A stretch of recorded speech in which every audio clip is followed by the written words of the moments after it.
Hello friends, welcome to my excellent classes of the pharmacy channel. Today my topic is the plant fiber and surgical dressing. What is the fiber? Fiber as a material which is made of the thin and continuous thread is known as a fiber. मतलब ऐसा पदार्थ जो made होता है, जो पतला तथा निरंतर धागे का बना होता है, उसे हम फाइबर कहते हैं। फार्मेसी में फाइबर का क्या यूज़ होता है या फाइबर फार्मेसी में किस पर्पस के लिए यूज़ किया जाता है? Fibres are use as pharmacy filtering media and also use the making the dressing and suture.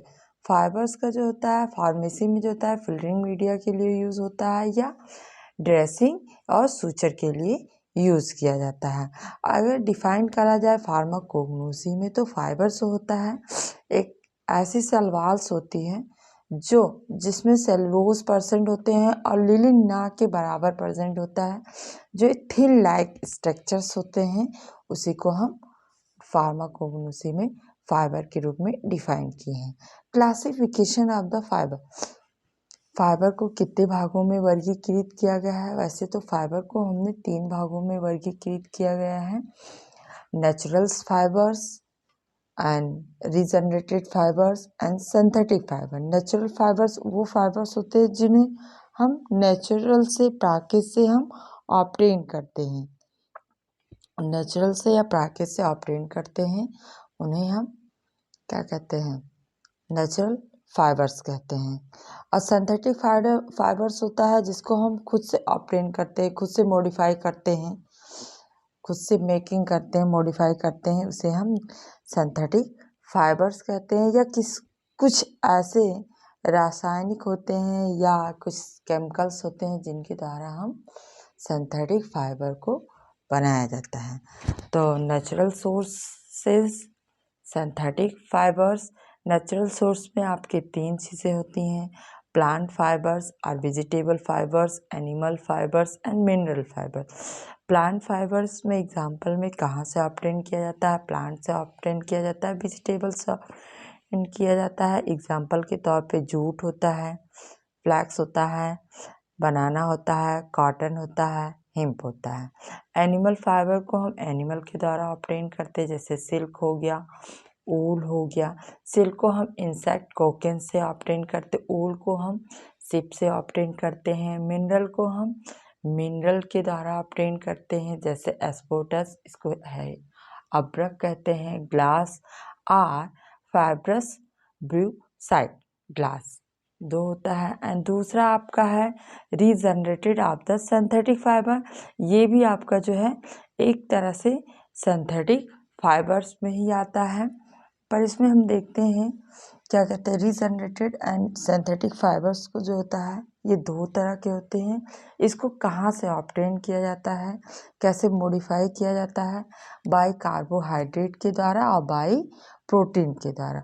क्या कहते हैं, अगर नॉर्मली देखा जाए तो फाइबर 2 ही तरह के होते हैं, एक नेचुरल होता है, एक सिंथेटिक होता है।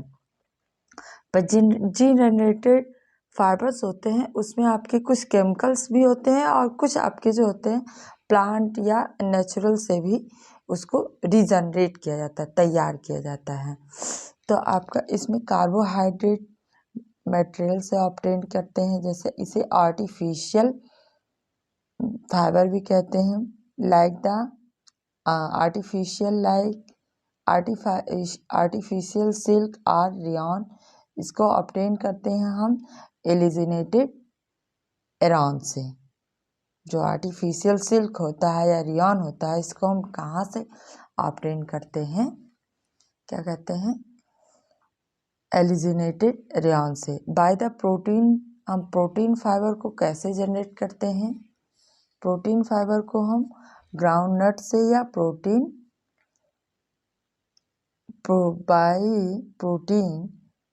फाइबर को हम कैसे जनरेट करते हैं?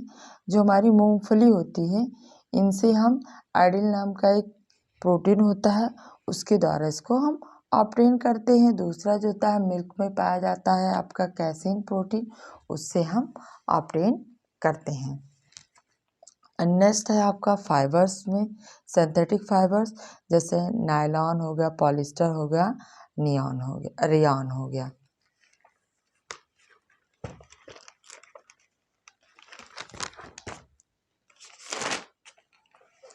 अब हमें पढ़ना क्या है?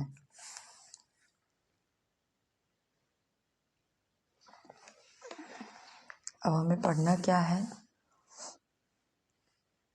Name and source, biological source, active constant and uses. हमें फाइबर्स में जो है, जैसे कॉटन पढ़ना है, सिल्क पढ़ना है, ऊल पढ़ना है एंड रीजनरेटेड फाइबर्स के बारे में पढ़ना है। तो फाइबर्स में हम एनिमल या प्लांट द्वारा कौन सा फाइबर्स ऑब्टेन करते हैं? पहला आपका कॉटन है। कॉटन का सिनोनिम है absorbent cotton, surgical cotton, purified cotton. Biological source है इट कंसिस्ट या fibre are obtain the epidermal hair या trichome of the seeds of cultivated the species of the Gossypium herbaceum। मतलब इस fibre को हम क्या, जो सीड्स पे एपिडर्मल हेयर्स होता है उसके द्वारा इसको हम, एक स्पीसीज होती है जिसके द्वारा इसको हम ऑब्टेन करते हैं, ये गॉस्सिपियम हैबियस होती है। इस फाइबर्स को हम गॉस्सिपियम हर्बेसियम स्पीसीज और जीनस के द्वारा ऑब्टेन किया जाता है। ये कैसा होता है? Epidermal hair of the seed के जो एपिडर्मल हेयर्स होते हैं उनसे हम इनको ऑब्टेन करते हैं। इनकी फैमिली है मालिवेसी। एक्टिव कांस्टेंट में आपके रॉ कॉटन कंटेंट है। रॉ कॉटन में जो होता है, जो रॉ कॉटन होते हैं उनमें जो होता है 93 से 94% सेलुलोज होता है। मॉइस्चर 5 से जो प्योरीफाइड कॉटन्स होते हैं उनमें मॉइस्चर जो होता है 5 से 7% होते हैं, और जो आपके रॉ कॉटन होता है उसमें सेलुलोज की मात्रा जो होती है 93 से 94% होते हैं, सेलुलोज की मात्रा होती है। इसमें सुक्रोज होता है 0.3% होता है, शुगर जो होता है 0.3% होता है, प्रोटीन जो होता है 1.3% होता है, फैट जो होता है, फैट एंड वैक्स जो होता है 3% होता है। इसका यूज़ क्या होता है? सर्जिकल ड्रेसिंग में होता है, फिल्टरिंग मीडियम में यूज़ होता है, फार्मास्यूटिकल फॉर्मुलेशन में यूज़ होता है, एज ए बाइंडर के रूप में एंड थिकनिंग एजेंट के रूप में होता है। And next point is the obtain from the fibre in the silk. Silk को हम किससे ऑब्टेन करते हैं? एनिमल फाइबर से ऑब्टेन करते हैं। किस बेस से यूज़ किया जाता है? इसका बायोलॉजिकल सोर्स क्या होता है? The silk fibres obtain from the cocoons. एक तरह का इंसेक्ट होता है जो कोकेन होता है, ऑफ द बॉम्बैक्स मैरी से हम इसको ऑब्टेन करते हैं। इसके अदर नेम में इसको मुलवेरी सिल्क के नाम से भी जाना जाता है। The silk fibre obtain from the cocaine. Silk fibre को जो है कोकेन से हम ऑब्टेन करते हैं, जिसका स्पीसीज होता है बॉम्बैक्स मैरी। इसको अदर नेम से हम मुलवेरी सिल्क वर्म के नाम से भी जाना जाता है। फैमिली होती है इसकी बम्बाइसाइडी या मोरेसिस। बम्बाइसाइडी या मोरेसिस होता है। इसमें किस तरह के कंपोजिशंस पाए जाते हैं? एक्टिव कांस्टेंट पाए जाते हैं। It contain as a protein. इसमें प्रोटीन पाया जाता है जो फाइब्रोइन के नाम से जाना जाता है, जो जाना जाता है आपका फाइब्रोइन।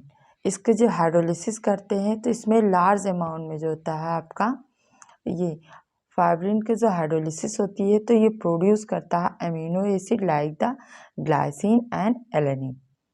जब इसका हाइड्रोलिसिस किया जाता है तो इस अमीनो एसिड में ग्लाइसिन और एलेनिन नाम के प्रोटीन्स पाए जाते हैं। इसका यूज़ क्या होता है? किस पर्पस के लिए यूज़ किया जाता है? Use in the preparation of suture, sieve and ligatures. Switches के रूप में यूज़ किया जाता है, सीव के रूप में यूज़ होता है एंड लिगेचर के रूप में यूज़ होता है। sutures, ligatures and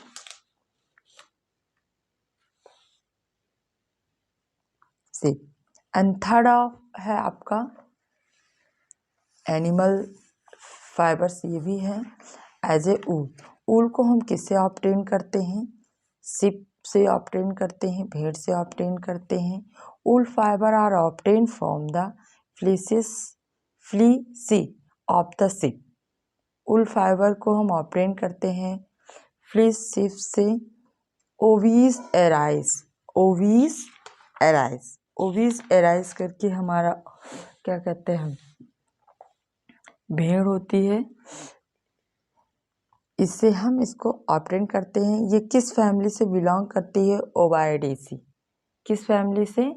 ओविडे फैमिली से ये बिलोंग करती है। इसमें किस तरह का प्रोटीन पाया जाता है? इसमें जो प्रोटीन पाया जाता है उसमें सल्फर का कंटेंट होता है। It contain the sulphur containing the protein. इसमें जो हम प्रोटीन ऑब्टेन करते हैं, जो प्रोटीन एक्टिव कांस्टेंट के रूप में पाया जाता है, उस प्रोटीन में जो होता है सल्फर होता है। इसको हम कैरेटीन के नाम से जाना जाता है, कैरेटीन के नाम से जाना जाता है। इसमें जो होता है कैरेटीन अमीनो एसिड भी पाया जाता है। जो कैरेटीन प्रोटीन्स होता है इसमें सल्फर कंटेंट होते हैं और इसमें इसको जो होता है क्रेस्टाइन एमिनो एसिड के भी नाम से जाना जाता है। इसका यूज़ क्या होता है? Use as the filtering and staining medium. Filtering medium में यूज़ किया जाता है, तनावयुक्त मीडियम में यूज़ किया जाता है, क्रिप बैंडेज में यूज़ किया जाता है और ड्रेसिंग पर्पस के लिए यूज़ किया जाता है।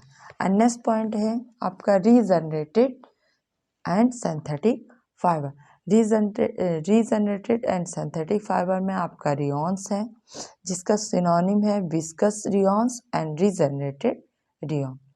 Viscose rayons and regenerated rayon. Rayons होता है is a viscose rayon is the viscose orange red aqueous solution of the sodium cellulose xanthogenate obtained by the dissolving wool plum cellulose in sodium hydroxide solution treated with the carbon disulfide। Rayon जो होता है एक viscous मतलब होता है चिपचिपा, और क्या कहते हैं ऑरेंज रेड इक्वस सॉल्यूशन होता है, जिससे हम सोडियम सेलुलोज ऑक्सेंथेन ऑब्टेन करते हैं by the dissolving of the ओल pump cellulose in sodium hydroxy solution and treated with the carbon disulphide.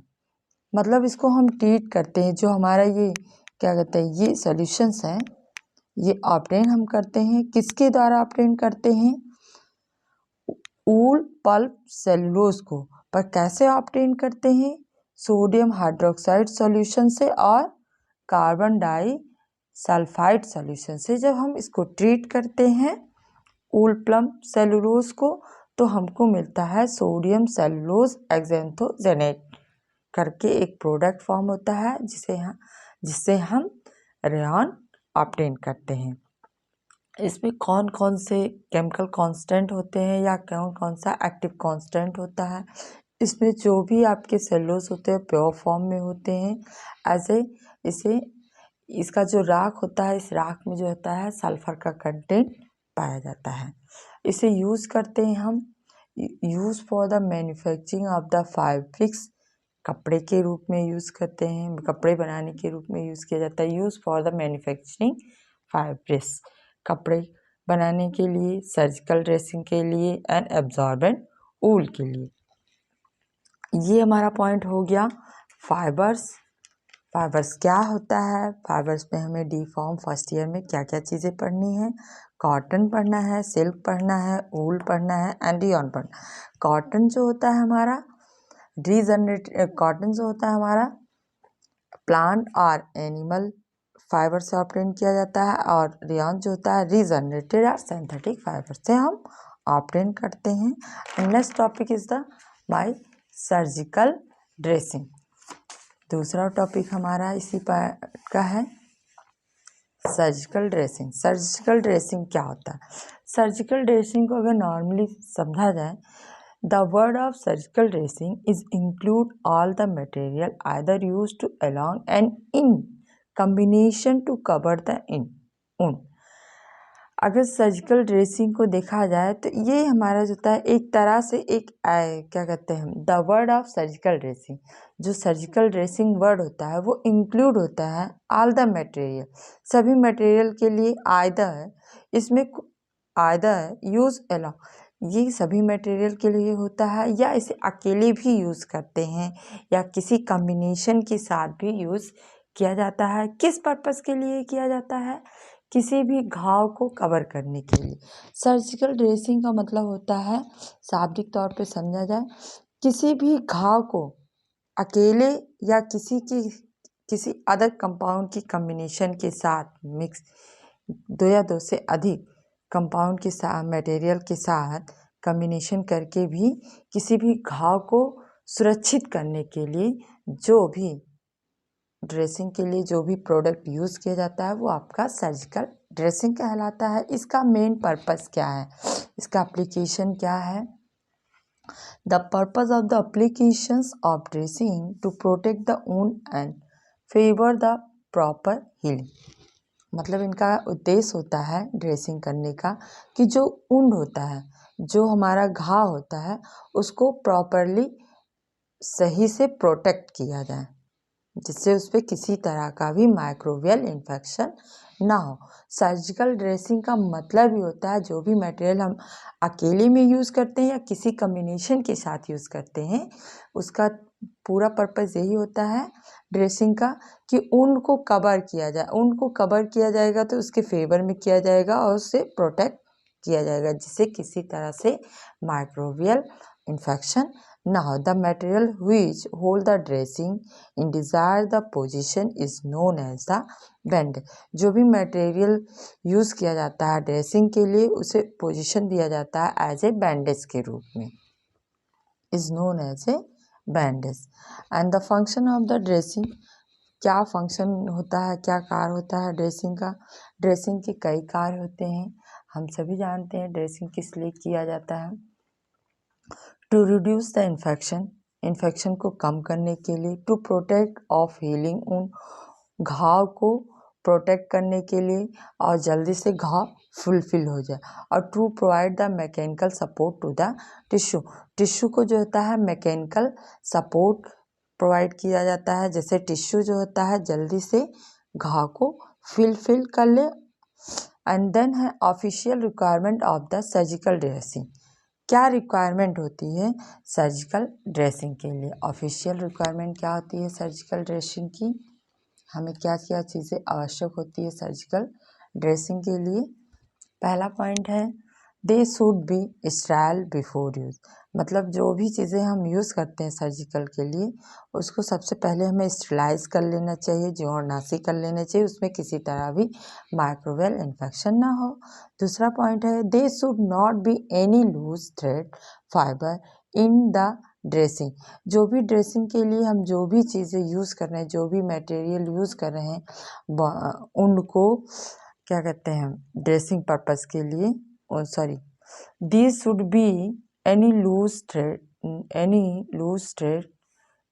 They should not be any loose thread in the dressing. मतलब dressing के लिए जो भी हम fibres, जो भी थ्रेड यूज़ कर रहे हैं वो लूज ना हो, वो टाइट गुथा हो, बनाया गया हो bandage. Adhesive product should not be allowed to freeze. जो हम एडेसिव प्रोडक्ट ले रहे हैं उसमें किसी भी तरह का फ्रीज ना हो। मतलब कोई भी जो हम एडेसिव मतलब होता है जो हम उस पर चिपकाने के लिए या उसको पेस्ट करने के लिए जो भी प्रोडक्ट यूज़ करते हैं उस पर किसी तरह का कोई भी जमाव ना हो। जमाव का मतलब हो डस्ट ना हो या किसी इन्फेक्शन से, इस तरह से किसी तरह का फ्रीज ना हो। फ्रीज मतलब होता है अनवांटेड चीज़ों का वहाँ पे जमा हो जाना। अगर अनवांटेड चीज़ें उस पर जमा हो जाएगी तो वो इन्फेक्शन बढ़ा देगा। They should be stored in the dry well ventilated place at temperature not exceeding 25 Celsius. जहाँ पे हम सर्जिकल ड्रेसिंग को स्टोरेज कर रहे हो वहाँ का टेम्परेचर जो है 25 सेल्सियस से ज़्यादा ना हो और वो ऐसी एरिया हो जो वेल वेंटिलेटेड हो। Unless the permitted antiseptic should be used in the prescribed concentration। मतलब हम जो भी एंटीसेप्टिक पर्पस के लिए जो भी चीज़ें यूज़ करते हैं, जो भी हमें प्रिस्क्राइब दिया गया है, जिस कंसंट्रेशन में बताया गया है उसी कंसंट्रेशन में हमें लेना है। ऐसे समझ लीजिए जो भी ऑइंटमेंट हम लेते हैं जिस कंसंट्रेशन में हमें बताया जाता है उसी कंसंट्रेशन में हमें यूज़ करना चाहिए। And third point is the classification of the surgical dressing. क्या सर्जिकल क्लासिफिकेशन होता है सर्जिकल ड्रेसिंग का, या समझ लीजिए type of the surgical dressing. Surgical dressing को कितने भागों में वर्गीकृत किया गया है? 3-4 तरह के हैं, मेनी टाइप्स हैं। Primary wound dressing, absorbent and bandage, adhesive tips and protective. तो प्राइमरी ऊन ड्रेसिंग का मतलब क्या होता है? प्राइमरी ऊन ड्रेसिंग का मतलब होता है ऐसा ऊन जो स्टार्टिंग में होता है। These dressing are place over the wound surface absorb the wound secretions. मतलब as these dressing are place over the wound surface to absorb the wound secretion. Primary wound dressing का मतलब होता है प्राथमिक ड्रेसिंग, जो हम पहले सबसे पहले जो किसी भी घाव की ड्रेसिंग करते हैं तो क्या क्या कैसे करते हैं। तो ये कह रहे हैं कि जो हम स्टार्टिंग में ऊन सरफेस से जो भी एब्जॉर्ब होता है ऊन सिक्रेशन, ऊन से जो भी चीज़ें सिक्रेशंस होती हैं, जो भी जैसे आपका पस हो या ब्लड हो, ब्लड म्यूकोसा हो, जो भी आपका सिक्रेट होता है उसको हम एब्जॉर्ब करने के लिए जो भी चीज़ें यूज़ करते हैं, प्लस ओवर उस प्लस पे जो भी चीज़ें हम उसे एब्जॉर्ब करने के लिए यूज़ किया जाता है वो प्राइमरी ऊन ड्रेसिंग में आता है। Long gauzes of the suitable mesh size and thickness to use for the primary wound dressing, and these dressing adhere to wound surface and cause the pain, and removing the non-adherence dressing have been developed to minimize the problems such as the petroleum impregnated gauzes। इनके कहने का मतलब है primary उन dressing में हम जो भी चीज़ें ड्रेसिंग के लिए यूज़ करते हैं वो जो होता है जो हमारे ऊन से सिक्रेट होते, चाहे ब्लड सिक्रेट हो रहा है चाहे पस सिक्रेट हो रहा है, उस सरफेस पे हम लगाते। दूसरा पॉइंट है क्या कहते हैं, लॉन्ग गॉजेस सुटेबल होता है, मेश साइज का होता है, थिकनेस होता है। जो हम प्राइमरी मतलब जो भी हम होते हैं जो भी गॉजेस यूज़ करते हैं उसकी मेश साइज होती है, सुटेबल मेश साइज होनी चाहिए, थिकनेस अच्छी होनी चाहिए, जो प्राइमरी ड्रेसिंग के लिए यूज़ किया जाता है।